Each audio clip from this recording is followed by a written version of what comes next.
right, ladies and gentlemen, thank you so much for joining us today. I'm Rey Ybarra, the author and producer of the multimedia book Conversations with Shark Tank Winners, featuring written audio, video stories with 14 of the entrepreneurs from the incredible show Shark Tank. About 3.5 years ago, I created this panel presentation, started in Century City as an addition to my multimedia book, so you can ask questions and learn up close from these incredible entrepreneurs that I'm going to introduce right now from the hit television show Shark Tank. Are you ready, you guys? Here we go. Coming up on stage, Jerry Hancock from Sub-Zero Ice Cream. Give him a round of applause, please. Brett Parker from Sleeping Baby. Oh, you can do better than that. Come on, let's get it. Come on, there you go. All right. The one and only Rick Hopper from Readeress. Come on, let's hear it.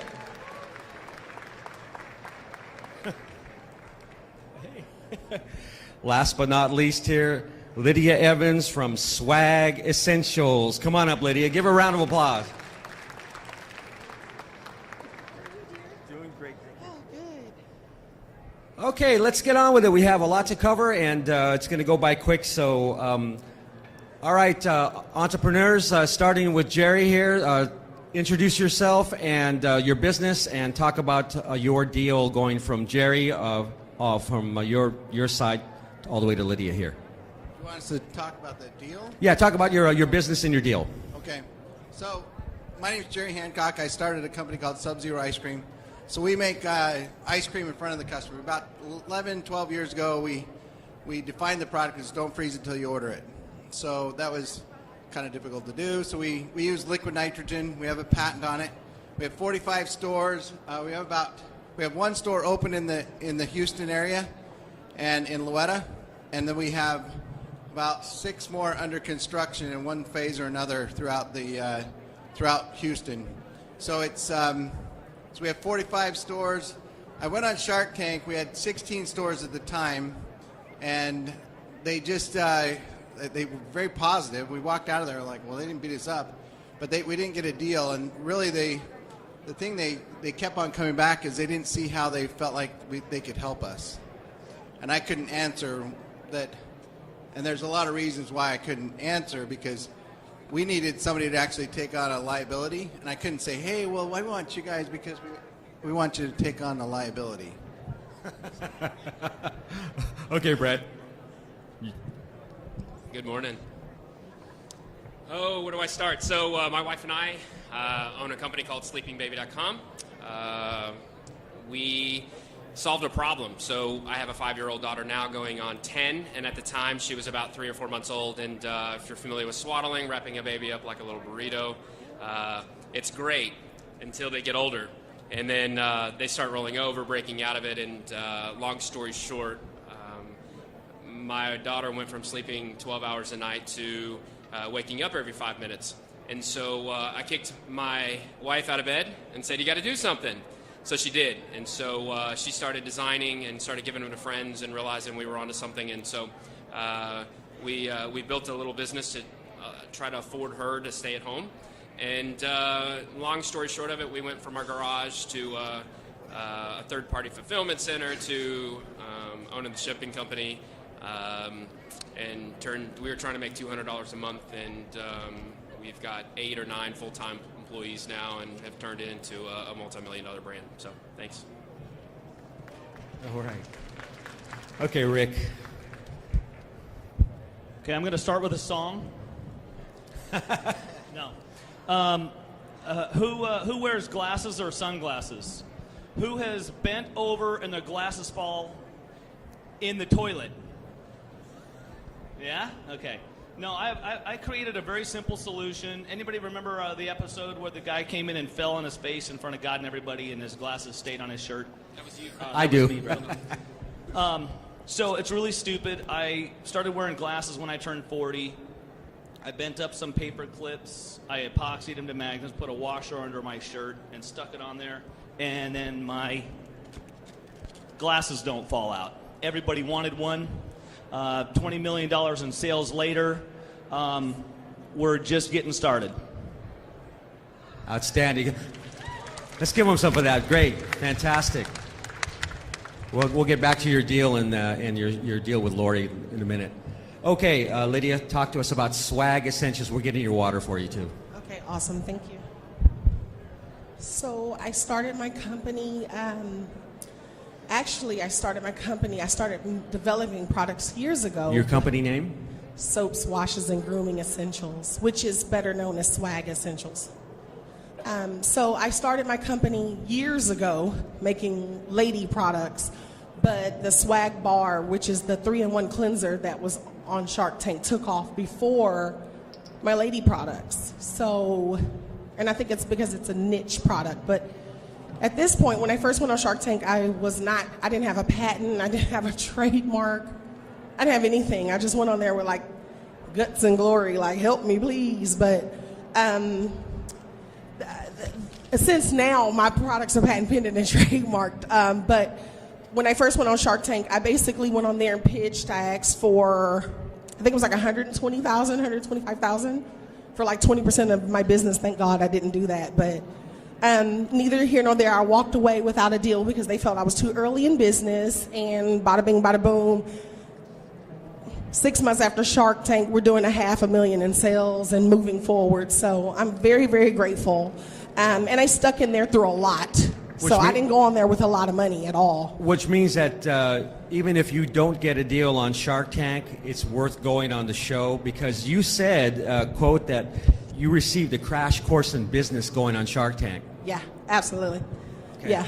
All right, let's talk about your valuations. How did you come to your valuations when you went to go finding out what your company was worth and what you were asking for on the show? Let's start with Brett.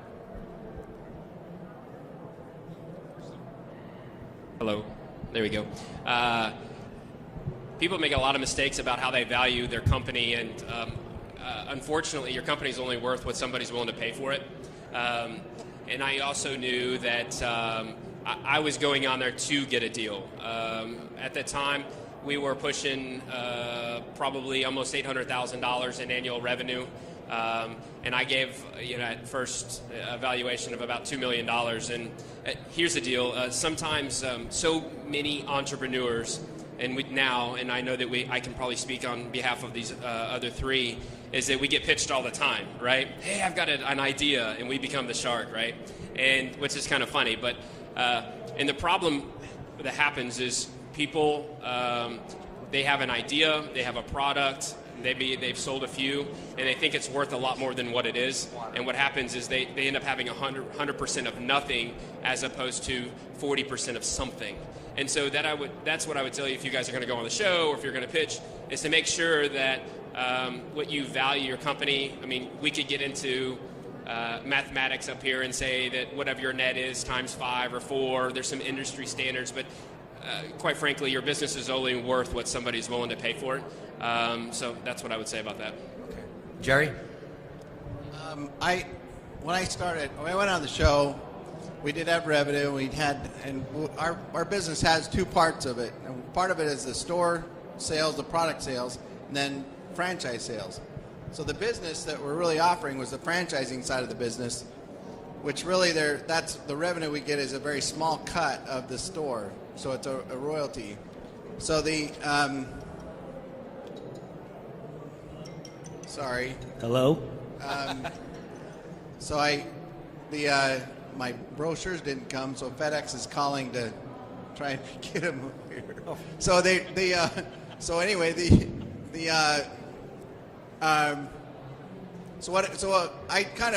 we went in there, you want to make yourself look the biggest that you can.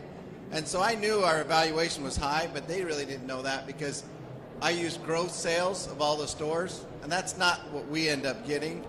So what you want to do is there's a lot of rules of thumb, and I would recommend just trying to find some rules of thumb. One of which is 1 time sales or 3 times earnings. So if you have your earnings, if you know what you made in earnings, then it's 3 times earnings, 3 to 5 times. So that's really how I came up with it. Was just with a numbering system like that. Rick, you asked originally on your episode $150K for 15%. Tell us how you came to that valuation you're asking. Okay, well, that was my second one. My first valuation was really high. I wanted like $800,000 for 10% of my company, which, what's that valuation? $8 million. And I had only done $65,000 in sales in the 6 months leading up to the show. So one of the junior producers called me back and says, you might want to consider your valuation. It's kind of high. I'm going, yeah, but it's awesome. Have you seen my product? It's so cool. So I just like, all right, whatever. I'll just pick this number because I was really going for Lori. I wanted to do a strategic deal with like the Queen of QVC, and I didn't really care what the first date looked like because you go on that show, it's the very first meeting. Anybody ever done business with somebody and sealed up a lifetime relationship in one hour? That's what I'm talking about. So I just picked a number out of the hat. I didn't have anything to base it on. Even Kevin O'Leary's all, 2 magnets and a piece of metal with $1 million valuation? That's sheer insanity. So hopefully this next season I'm going to have Lori give Kevin O'Leary a trophy that says sheer insanity, 20 million in sales. Anyway. All right. Okay, Lydia, I want to ask you this. You started your business in your kitchen, correct? Okay. Yes. Okay, now you're in a 3,000 square foot warehouse. Is that something like that? Yeah, moving out of that, but yes. Okay. Well, tell us about the evolution of your business from your kitchen to where it is now. Basically, I did what any entrepreneur who really wants what they envision in there. I think you envision it way before it happens, but I just sacrificed. I actually sacrificed my beautiful late 20s and early 30s. And I went to my mother and I said, please help me. I need to give my all to this business. I'm trying to get into a industry that is flooded. I'm in the cosmetics industry, which is a very flooded industry. So I knew without a marketing budget, I was going to have help. And my mother, thank you, Jesus, believed in me. And I stayed with her for about 3 years. I got one little small tiny contract for like $3,000, and because we do product development as well. So if someone wants their own line, we do that. We create that. So I got that $3,000 in a check, and I got a little 2-bedroom apartment, and I just started making products from there. I really don't give too much credit to anything outside of a lot of focus and prayer. So you're not going to hear me give you too much fluff. But when it comes to the growth, I was just on my last leg, and I was like, if it doesn't take off, I'm going to go back to doing what I do regularly, which is an esthetician. And so I do skincare by trade, and that's a guaranteed check every 2 weeks. So I had a friend who meditated on it with me. We fasted, went forward, and all of a sudden, like a week later, she called me and told me Shark Tank was going to be in Austin. So I went out to Austin, auditioned, and they called back, and everything has been a blur, and it's been amazing. So the journey to go from $54,000 in sales out of the trunk of my car, it's not easy to go get $54,000 out of the trunk of your car with a bar of soap. That's hard to do. So to go from that to $1 million in sales in a year, it for me is amazing and mind-blowing. Because when I aired, I only had 100 soap bars in my 2nd bedroom closet, and we got 10,000 orders in 4 hours. I didn't know what the hell to do. I think she deserves a round of applause for that, man. God. Great job, man. Great job. Let's talk about your Shark Tank experiences. Let's start with Brett on this. What was your experience like preparing for Shark Tank? For any of our audience here who is thinking about auditioning for the show, how did you go about that process? What's entailed in it? That's a great question. I'm going to tell you that about 1.5 years prior, we tried to get on Shark Tank. We made it on all the way to filming. And we, at that time, had done about $300,000 to $400,000 in sales, and we were having inventory issues. And I think it's real easy, pun intended, to see all the lights and the glamour about Shark Tank and get all wrapped up into the, you can see in millions of dollars and people, but the reality is, I think that the majority of people go on way too soon, my buddy here included, but he made it out, and because he lowered his valuation. But I'm going to say that a lot of people, what you don't realize is if you were to go through all these businesses that have been on Shark Tank, what you're going to find is there's actually a small percentage of them that are actually no longer in business because they couldn't keep up with the orders. And so I'm going to tell you that a year and a half prior to going on, we realized that, hey, we're 2 weeks behind on orders. We had to keep it in mind that we weren't trying to have $1 million business. We were trying to provide for our family, and it could be taken away as soon as it was given to us. And so we pulled out, and then we got ourselves in a better inventory situation, better foundation. We had fulfillment now. At that time, I was working a corporate salary job, so I was working 60, 65 hours a week, and so we weren't ready. And so we got ourselves in a position, just like she said, you can imagine if you've got a product, whether it's a baby product, a skincare product, you go from hypothetical, say you have 3,000 or 4,000 people a month coming to your website, you'll literally get hit with about 200 to 250,000 people in 3 days coming to your website. So if you're not an IT person and you don't have, how many people have, if you've gone to their website and they've crashed, right? Well, these particular buyers, they're not coming back, right? It's spur of the moment, I love it, I want it, right? And so they're not coming back. So you lose out on a lot of opportunities. So I would just say that preparation, IT, internet, web development, making sure you don't crash, making sure you have inventory, and the big thing that people forget about is customer service. I was getting over 150 emails an hour for about 5 days, and I had one employee.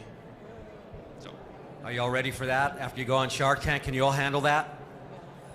Okay, let's go to Jerry. What was your preparation like for going on Shark Tank? Well, how many of you guys got deals?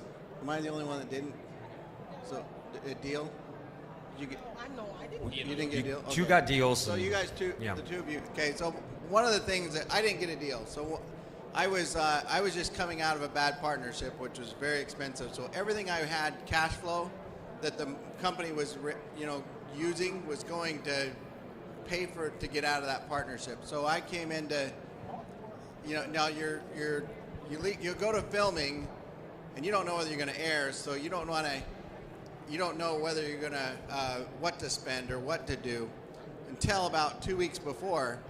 And so you really have to rush. And so you do whatever you can do. And in my case, I just kind of had to figure that things were going to crash. So I did the best PR and the best, show I could, as far as like having a party and making an event of the show. But in our case, we found that, well, we're trying to look for franchise leads.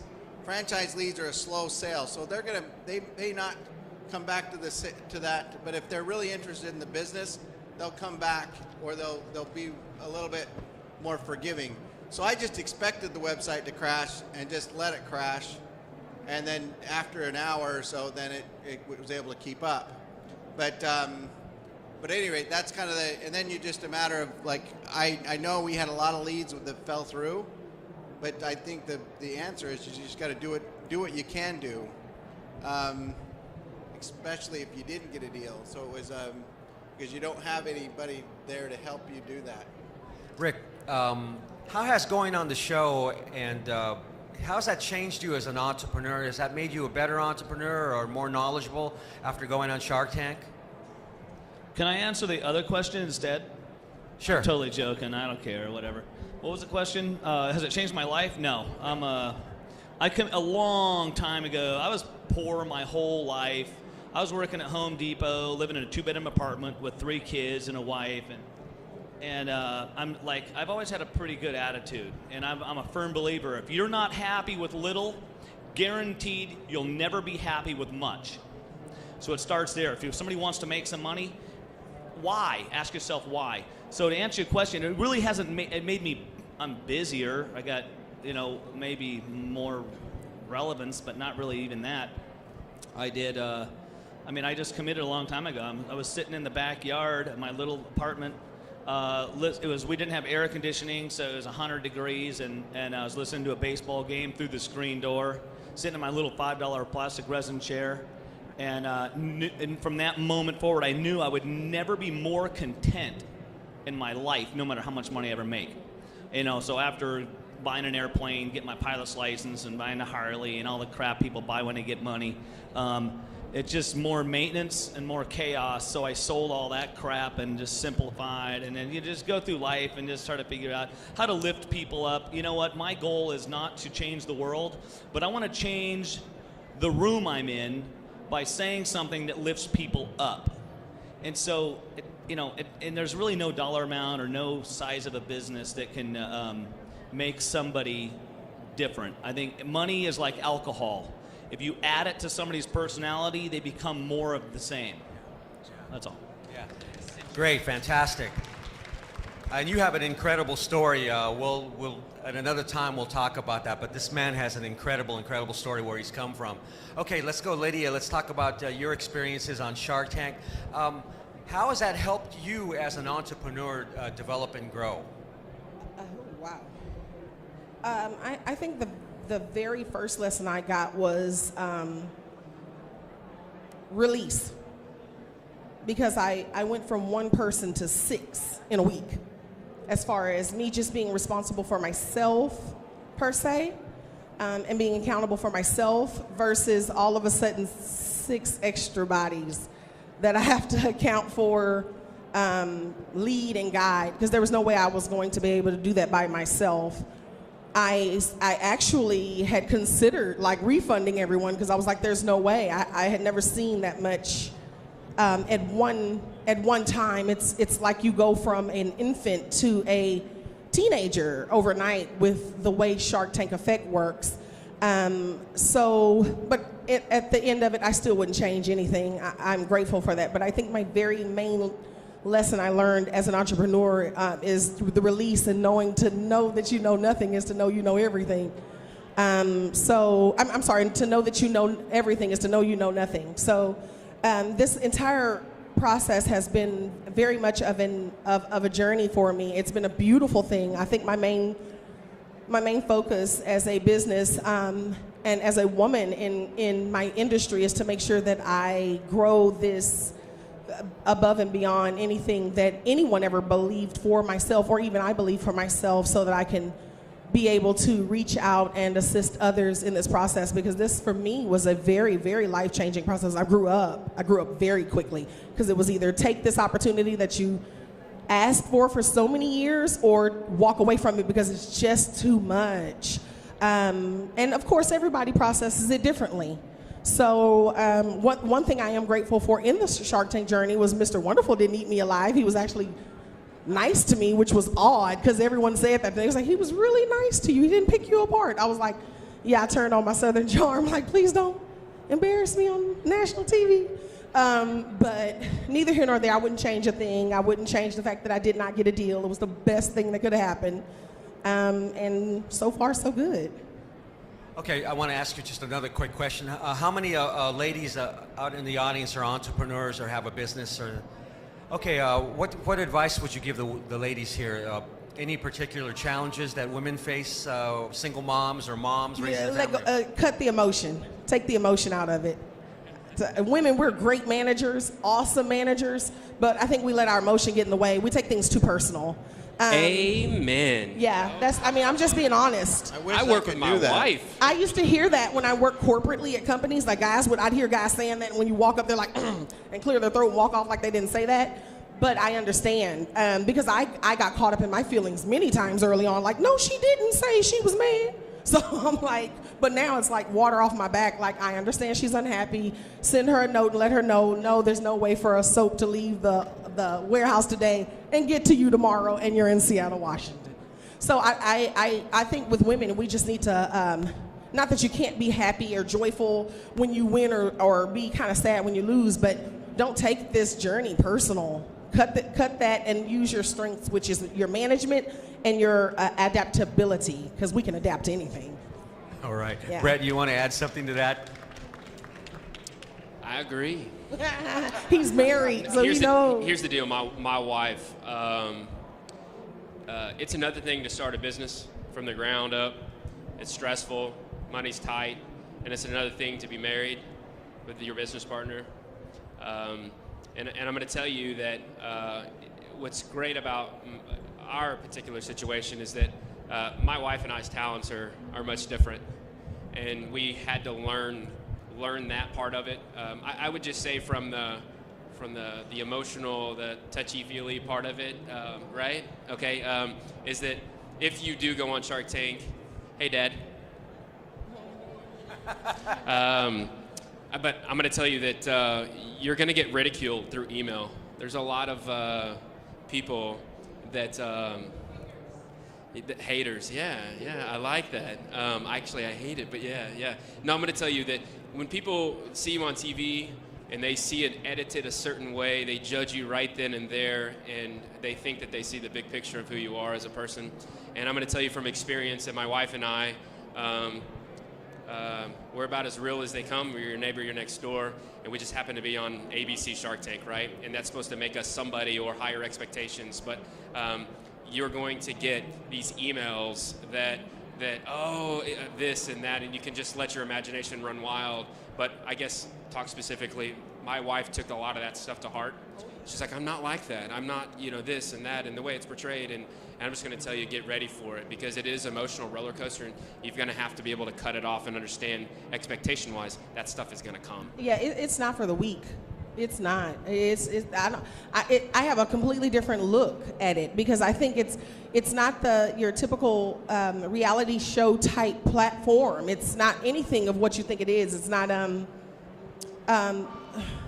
it's not your typical scripted show, if that makes any sense. And I think that people, and you get all these experts. Everyone's an expert in your inbox when you leave the show. Everyone knows how you should have done it, exactly how you should have done it. And there's no way. I think every single person that appears on that show has a different journey after it and a different journey before. But what brings you there is the willingness to keep going and keep pressing forward, and believe in what your dream is. But it is definitely something else. And I did take a lot of things personal in the beginning, but I told my family, I said my first fear is criticism, because I've never been publicly criticized, ever. So to go from that to everyone loves you and hates you at the same time, it's the weirdest thing on earth. But as far as that's concerned, I think that the reason why even family-owned businesses make a really good platform, especially with husband and wife, even though there's the downfalls of working together, the beauty is you both know the process. So it's not like you're bringing someone in from the outside that doesn't know the process. But it tore me up at first. Rick, let's ask you something here. How long were you pitching to the Sharks? Because for our audience here, they only see about 8 minutes of you guys pitching. How long were you in the tank pitching to the Sharks? About an hour. And they edited it down. If they showed everything that happened, nobody would watch the show. It'd be boring. They edit it down to something that's entertaining, but they take real content. You go in, there's no scripting, there's no editing. I mean, there's editing down, but there's no like suggestions like, oh, stop the cameras here, stand over here, more energy. None of that. It's actually straight up, ice cold, boom, you roll in. There's one take all the way through. It's legit. And then don't call us, we'll call you. It's like, what? What I thought was interesting is that, it is a one-take thing, and I screwed up my pitch when I walked in, and I you're practicing this pitch using a prop, our tank, and I was supposed to blast the nitrogen. My wife nudges me like, you forgot to blast the nitrogen with the, huh? You forgot your lines. Yeah, I pretty much forgot my line. I didn't forget the line. I just went right through the part where I was supposed to do an action. So, so they have this wonky music to kind of hide the fact that or try and hide it, but you know that because the Sharks say, oh, you forgot that. So, but it still was a cool effect, and the hard thing is that first part is the most important part, because if you get that wrong, it sets the tone for everything else. But we recovered because it was kind of comical. But I do there is a lot of pressure, and I didn't really realize it. And what do they do after you leave? Yeah, they send you to a counselor. So that's the first thing you do is you leave and you go to a certified counselor, and you're like, yeah, I'm okay. Well, Psychologist. yeah, psychologist, whatever, but it's, they're shrinking you, so, because you're under a lot of pressure, and I'm like, yeah, I'm fine. So I go to the hotel that night, and I'm just like buzzing. I'm like, we didn't get a deal. Oh my heck, what are we going to do? So it's very stressful. Brett, let's talk about your I want to talk to you and Rick about your deals, about the aftermath. You have an interesting story about your deal, and Rick, I want to find out about how your deal is going. So let's start with you, Brett. Specifically. Just about what your initial deal was and what happened afterward. Yeah, sure. So we went on, and obviously we had 3 sharks give us an offer. Both Robert and Mark were very kind. And so we took a deal with Damon John. And here's the deal. When you go on, it's a gentleman's handshake. And that's when the real vetting or dating process kind of goes back and forth. And I'm going to tell you that it's a process. We're still in the process. And I aired a year and a half ago. And so we're still in talks with Damon. We're going down a road that's very promising, and I'm going to tell you that right now it's not good. It's not good for us as far as our time. He's a retail guy. That is his niche, and I'm going to tell you that we're internet folks, and our goals have to align before we can come together. But it's great. He's wonderful. He's very personable, and I would highly recommend it. But as of right now, we're not going to continue or pursue that particular deal that you saw on TV. But no doubt that you'll see something in the very near future that you may see us appear together. So. And you have a good relationship with Damon, correct? Oh, goodness gracious. Yeah. I mean, so here's the deal. I mean, I do open myself up to this, so I welcome this. I still get people that they get that magical phone call 2 weeks prior, that email that say they're going to be on Shark Tank. And so I do get dialed up quite often and emailed because I do open myself up to be utilized as a resource for people that are getting ready and they've got that email or that phone call saying that they're going to air. And they want to make sure technology-wise that they're up, they're running, they're not going to crash, and they're good to go. And I've worked with a lot of Damon John's people, so it's good. Okay, Rick, talk about your deal with Lori. Lori is, she's the hardest working human being I've ever met. And I'm not saying she's the hardest working woman. She's the hardest working human being I've ever met. I can imagine all the deals she makes. Her bandwidth is so massive. I don't understand it. I was Lori's very first deal. So it was her first day on the set. I come rolling in, and it was a beautiful thing. We hit it off, went out to dinner the next night with her and her husband. Absolutely love her husband. We have a great relationship. Business is evolutionary. Everything changes. Outside circumstances influence what happens next, and you have to be flexible. And you know what? She absolutely knocks it dead on QVC, and that was the number one reason I wanted her as a strategic partner.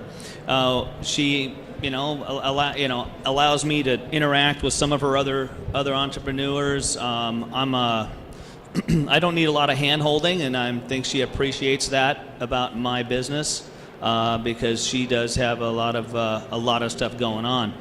We spent an hour on the phone a couple days ago just working out some new designs to bring to QVC. She's a wonderful lady. She is. One of the coolest things that I think happened was when I met her in person after we recorded the show. Spent a few hours with her and her husband, and at the end of the night, it was like, what do you really want to do? I mean, and in that question is a great business partner. A lot of people that come into your life, they want to take you hostage. There are people that have relationships, and then there are people that take hostages. And Lori doesn't take hostages. She's really good people. You see what you got. They call her the warm-blooded shark for a reason. That's fantastic. How many of you would want a really great relationship with a shark? Raise your hand. All right. Okay, fantastic. Are you enjoying it? Let's make some noise if you're enjoying it here so far. All right. Okay, we're gonna get going with some questions here in a few minutes. Any last experiences or knowledge or wisdom that you want to give to the audience before we open it up to Q&A here, starting with you, Jerry? Don't give up. I've often said that the reason we've survived because I'm too stupid to quit. So it's you got to be a little crazy because starting a business isn't easy. Partnerships are not easy. We do not have a partnership other than my wife, and that's been unique. The other thing is if you're working with your spouse, I think it's a unique opportunity to bond, but you got to make sure that you don't take things personal and that you use it as a bonding experience. Too many times I think in our life, we go different ways, we have different jobs, or our spouse goes somewhere else, and they don't have something in common. And we have less and less in common. And I think one thing, a business can either break a marriage or it can make a marriage. Brett? I agree. I don't know. I'm ready for some questions. It's all good. No, I would just say that know your numbers. I know they say that all the time. Know your numbers. Don't act bigger or better than what you really are. Know what your strengths are, but as important, if not more important, know what your weaknesses are, because those are only going to be accentuated when you get on the show. Rick? What was the question? The question was any last advice before or anything that you want to talk to the audience about before we do our Q&A here? No, I'll just take questions. I mean, it's a show. It's a great opportunity for exposure. They get 40,000 applicants per season, from what I hear, and it's pretty tough to get on the show. Don't let your life revolve around getting on that show. If you're lucky enough to get in there, that's great. I recommend it for anybody as an experience minimum, and an opportunity to make some relationships with some pretty powerful people. It's a pretty rare opportunity, and I'm absolutely honored that I was lucky enough to be chosen. Okay. Yeah, Jerry?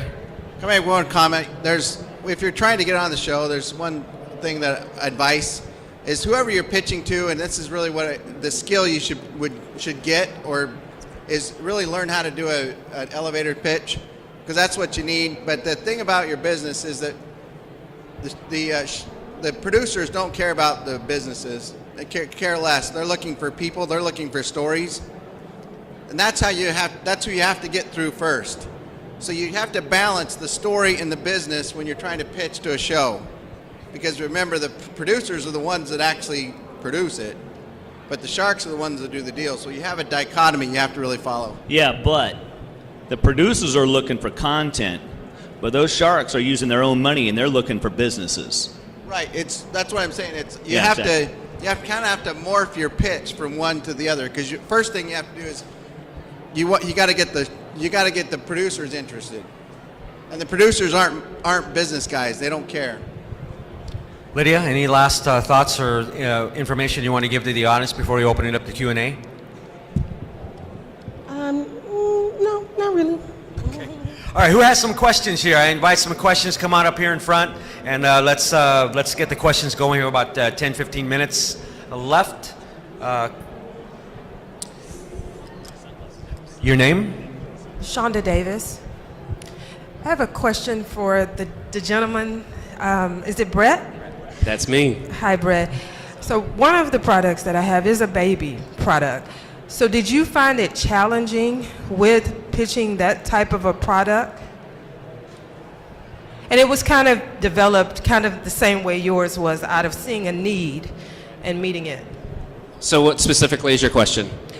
Did you see a challenge pitching that type of a product? No, because if it sounds like you have a solution to a problem, right? Which in everyday life, that means that there's a scenario that you can showcase it, right? So we own a sleeping product, and so we're able to videotape my son. It's real. It works, and videos tell 1,000 words. Speak 1,000 words, right? And so it sells it, for itself. And if you go back and watch our episode, that was my son, all swaddled up, and he flinched, and they made a joke of who was the one that startled the baby. Well, it was my wife, right? But the product works, and so the baby went back to sleep. So the biggest thing is, and just like he was hinting to this, is your ability to tell a story in about 30 seconds. Got it. Your elevator speech, right? So Thank you. you're welcome. Yano. My question is for Lydia. Lydia, what has been your biggest challenge, especially as a female, getting your business out there? What has been your biggest challenge? My biggest challenge being a female in business.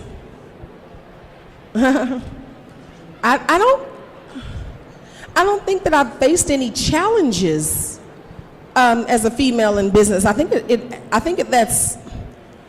changes according to your sector. Like, for instance, I'm in cosmetics. I'm A1. I'm good. But who's to say a guy would do as good as I would? Does that make sense? Whereas automotive, I might face different challenges if I was in the automotive sector. So I think my challenge in general, just as a woman for myself, was the emotional side of things early on. I'm not that person anymore. But as far as being a woman, no. And another reason why is because I don't like to set that out there, because I believe the words you speak is what will manifest. I deeply believe in that. So if I say that as a woman I have challenges, I'm owning that. So I don't see any challenges. I'm pretty fearless when it comes to my brand. Soft-spoken, but fearless. You know what I mean?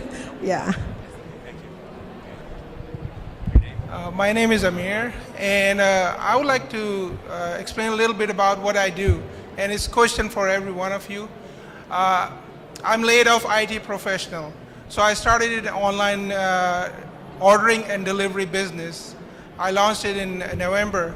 So my question is, like, I know the IT in and out, but I'm having a lack of understanding of marketing, sales, and delivery service. So when I go to the Shark Tank, are they helping in those areas too, or is just financial? So what would you guys suggest to do in this? Here's the deal. The sharks are looking for entrepreneurs that already know how to run their business, right? They want to pour gasoline on it and make it go, right? They want to get up and say, hey, because of their following, because of their own brand, this is who I represent, this is who has the product, this is, and boom, their sales, right? So they're looking for velocity. And now Mark Cuban might be an internet guy, right? But they all have access to internet guys. But they're looking for entrepreneurs that really already have a craft. They're looking to be able to not build the business for you. They don't have time. I think sometimes when you see it, people think, oh, they're being greedy. They only want this. Here's the deal. They're not looking for their next $1 million. They're looking for their next 50, their next 100, right? And so I would tell you, they don't have time to set up logistics for you. They don't have time to set up fulfillment and third-party 3PLs, and they don't have time. They want you to have a structure, a foundation in place for them to pour gasoline on it and go. Shark Tank's not for everybody. Yeah, they said that I was early on. They were like, you're very early on. They were like, every single one said, you have a great product. Come back, get your sales up, come back. But they do want the foundation there. Like they wanted me out of my house already, basically. And with the funny thing, but which is why I always speak so highly of not giving up, because I was out of my house in 2 weeks after we aired. Do you understand what I mean? I just got out of there without them, but I got out of my house. You know what I mean? I'm going to echo what was already said. Shark Tank is not for everybody. Yeah, no, it's not. Thank you. Well, there's a lot of struggles, too. I mean, timing, it's not an instant thing. You may air, it may take a year to get aired. You got a lot of problems in that meantime. Hi, my name is Philip. I have a question for all of you. What is that one actionable tip that you think anyone here can take to get their business from zero to the first 250K in revenue, even before you hit Shark Tank? I'll take that one. Massive, immediate action. The amount of time you spend yapping to your friends and family about what you're gonna do, use that little portion of daily energy and do something. I agree. Thank you. Next question. My name is. Question is basically pre-Shark Tank. It's the business planning time. So, what do you guys suggest for creating your financial plan, knowing that you're working with essentially arbitrary numbers? How do you suggest someone puts together a strong financial plan to present? I would use mentors, and I would go to there's Small Business Administration has mentors all over the country. There's a SCORE organization, and I would probably go to somebody like that if I'm really early.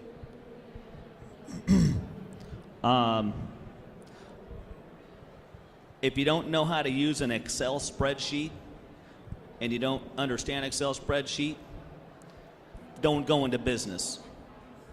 Go get a beginning and intermediate education. It's a little night class, adult education. You can get them anywhere. Learn, go online, learn Excel spreadsheets. Excel is you put information in and you put numbers in, and it's literally a calculator that you can pump information into, and it'll predict the future for you if you put the numbers in the right spot. I'm almost positive she knows about an Excel spreadsheet. Right. I think the thing is you just need to be very honest in your numbers. Get you a software that can do your accounting for you to start with, or you can do what I did, because I'm a hustler at heart. I co-opt services. Because the thing is, you can't do everything by yourself. So even when I was one woman deep, I still co-opt services with cohorts that had skills in the areas that I needed. Here's an example. A young lady does accounting. She has an accounting business she's doing. I offer her gifting for her customers if she will help me with some accounting things. I literally did that for years until I could afford to salary people. However, all that stuff comes later on your financials. But when you get your financials together, be very, very honest. Don't fluff your numbers. Don't downplay your numbers. Be very honest with your numbers, because they're going to find out. They know everything about you before you step foot on that stage. So just be very honest. And if you don't have the numbers, just speak from your heart. If it doesn't work out, it'll still work out, as long as you have the tenacity. Okay. Yes. Good answer. Thank you. Hi, my name is Valencia, and my question is kind of on the same basis as hers. I have what advice or else what Can you hold the encouragement- microphone closer to your mouth? Oh, what advice or what encouragement can you give to someone that is having small ticket items? Now, the items are moving, and I've done most of my homework. I actually have a deal with Walmart. The product has been accepted at Sam's, and it's been in several boutiques, but it's small ticket items. So I'm not going to be able to go before the sharks and say, I have $50,000 in sales for the year of 2015, because each display is X amount of dollars, which the product's moving once again and selling out in the boutiques that it actually makes it to. But it's like minimal figures, minimal amounts. So what can you advise me? Because I think they're looking for like large amounts of money that has been made. I think profit margin is important. Okay. Yeah, because $50,000 in sales of a $5 item is a completely different thing. It's almost the same as $1 million sales of a $1,500 item. Do you understand what I mean? So they're very smart. They know what they're looking at. Like Scrub Daddy is a product that took off. That little thing is like $3, but his profit margin is there. So even if he says, oh, I only sold 50,000, to them that's a lot, because that's 50,000 of $3 items. Mine was more niche, and they were just like, what is folliculitis? And we don't know, because I cater to a niche market. Can I ask you a question? Do you have a patent or a patent pending on your product? Is it unique?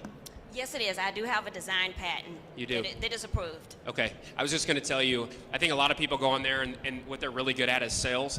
And literally I could give them a pen and they could sell it to 100 stores. And then they go in and they feel like, and I know you've seen the products on the show, they go on Shark Tank, right? And there's nothing special about it but what? Them, right? And what happens is you've got a nice little business, and congratulations on the 50,000. If that's real, that's great. That's a great victory for you. But I'm going to tell you, a lot of people go on Shark Tank with a product that anybody can do, and the problem is, and then you walk away with no deal, and you have a business that's no longer there in 12 months, because there's always somebody with a lot more money and a lot more power, right, to go ahead and put that same product in somebody else's hands and faster. So just be careful on what products you put in front of TV. Exactly. That was one of the first things that I actually made an investment in, is to get a design patent. And I would tell you, not everybody may agree with me on this, but there's certain things that you don't save money on. Number one is toilet paper, okay? And number two, it's attorneys, right? And if there's any attorneys out there, forgive me, I mean no disrespect, but you pay people good money for reasons, okay? And if you're paying an attorney $100 an hour, no offense, there might be a reason, right? You should be paying a lot more for that because you want solid advice, you want solid work, and you get what you pay for. And attorneys is not something you save money on. I went with a cheap attorney with a lawsuit, and I won the lawsuit but lost the war. So it's... Hi, I'm Stephanie, the founder of the Nutrition Mom. And Rick, I just had questions about QVC. I'd love to know more about that experience. And are you now in retail stores and how that all grew? About 25% of my sales is QVC. QVC, they have teams of buyers who decide what to bring in. They have really good algorithms and matrix. They know how much to buy, and it's a risky business because you have to deliver the goods in the bulk quantities that they expect. It has to get there 10 days before the show airs. Their episode of the Shark Tank segment airs, and you have to pay to ship it. If it doesn't sell out, you get to pay to ship it back. And so it's a risk. You have to take a risk. So QVC has been a really great model for us. We're on there at least once a month for the last 4.5 years. And as Lori was just last week was saying, that is a great run. And so if you got a product that will go show after show, month after month, that is a dream. And as far as retail goes, if you can get on QVC and get some success, that's a nice feather in your hat when you walk up to a buyer for a big chain store and say, hey, we've been on QVC, we sell this many, we got sell through, and give us a chance. But even those relationships are very scary. Now, we'll tell you this, everybody knows somebody that cries about, oh, Walmart killed my business, they crushed us. And it wasn't murder, it was suicide, because that person made a bad decision. They said yes to something they shouldn't have said yes to. So it really comes down to numbers.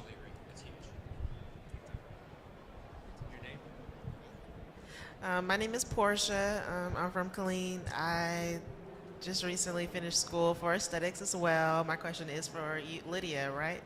I'm also a makeup artist. So just like you started your own skincare line from your house, I'm going to do like lipsticks. I want to do makeup because I'm a makeup artist. Do you recommend to other people that they start from their house and then go to a company?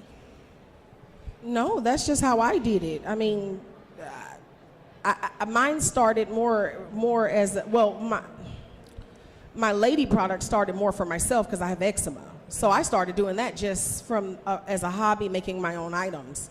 Mm-hmm. And before I had my company, I worked corporately in the bulk fragrance industry, where we sold huge drums of raw fragrance to Continental Airlines for the lavatory, to Chanel for their perfume. So we were a wholesaler. And I would just make things for myself, for my sensitive skin. So mine started as a hobby, but I always did aesthetic work, like as a day job in the very beginning, until I said, I'm just gonna focus on strictly this. So that was just my journey. I don't necessarily suggest that someone does that, but I don't shy away from it either if that's what you need to do to grow your brand. Just don't think if you start there that's just where you have to stay. Right. When you made your first product, how many takes did it take you to come up with it ultimately? Like your. Oh, honey, that's a whole nother chapter. You need to meet me outside here so we can talk. Thank you. Hey, hello everybody. Thanks for coming out today. My name is Josh Pather. My question to you, I actually have two questions. One, which books do you guys recommend to read, whether it's like business or motivational? And what are you guys' favorite applications? I love Think and Grow Rich by Napoleon Hill. That's one of my favorites. And I like The Secret. You know, as corny as it is the truth. That's just my two books that I read. I go with Napoleon Hill. Anything he's ever written is great. There's something he published in 1925 called Law of Success. Powerful. Great stuff. Law of Success. And then the Rich Dad, Poor Dad series. Robert Kiyosaki. Because if you start making money, if you don't manage it right, there's no amount of money that's going to help you. Rich Dad, Poor Dad, anything by Kiyosaki. But I'm going to tell you on this subject of books, I know a lot of people that have read 100 sales books, and the problem is that so many people are looking at books and other things to stay busy besides working on their craft and hustling, that I'm going to tell you that there's nothing a book can teach you that you can't do yourself.